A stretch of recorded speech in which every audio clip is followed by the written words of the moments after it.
Let's take a look at Tetris for the original Nintendo Game Boy, originally a pack-in game for the Game Boy during its debut in 1989 and a few years afterward. If there was any one game that was responsible for giving the Game Boy the rocket fuel it needed to dominate the handheld video game scene for well over a decade, then look no further than Tetris, because that's the game that not only propelled the Game Boy to well-known heights, but also became one of the most popular and addicting puzzle games ever conceived. Just about any device worth a damn these days have some incarnation of Tetris available for play, whether it be home video game consoles or home computers or mobile phones or even those LCD block game things. Well, let's just glance at the Game Boy version. Not going to take a long time on this because, well, it's Tetris. There's not really much to say in regards to the play mechanics that isn't already known to a whole bunch of people, because chances are you've already played Tetris in some form or another, and you already know, for the most part, how it works. Blocks fall from the sky, you have to line them up so that they form lines and vanish, earning you points, and so on and so forth. It's the same thing today as it was back then, but back then on the Game Boy, the gameplay was much more simpler.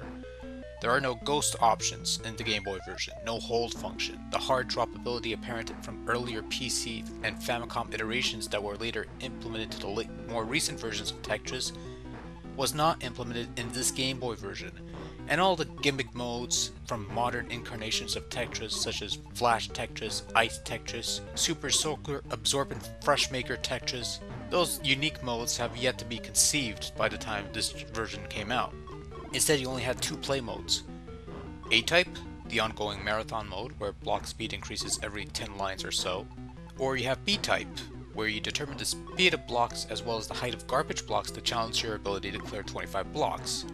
A mode reminiscent of the bulletproof software produced Tetris for the Famicom that was never released in North American soils. Coincidentally, bulletproof software also had a hand with this version of Tetris. In essence, if you've played the licensed NES version of Tetris by Nintendo, you've pretty much played the same game here. However, there are a couple differences. Both the NES and Game Boy versions have different music, save for one tune, Music B. Music A in the Game Boy version is the familiar Russian folk tune that would eventually be known as the official theme of Tetris and would be used in some form or another in every Tetris game, in recent memory at least. The NES version is in color. The Game Boy version is in black and white, or 4 shades of green if you prefer. However, the Game Boy version has 2-player competitive mode through the use of a game link, which is a nice way to compete against your friends if you have such a link. The NES version only has 1 player, but even if you don't have a game link to play 2 players, Tetris on the go isn't so bad. Graphically speaking, Tetris is fairly basic and not much to look at, but is far from sleep-inducing as the gameplay tends to suck you in. Considering the lack of color, the Game Boy version infused a bit more detail and individuality to various blocks, and they do look rather nice.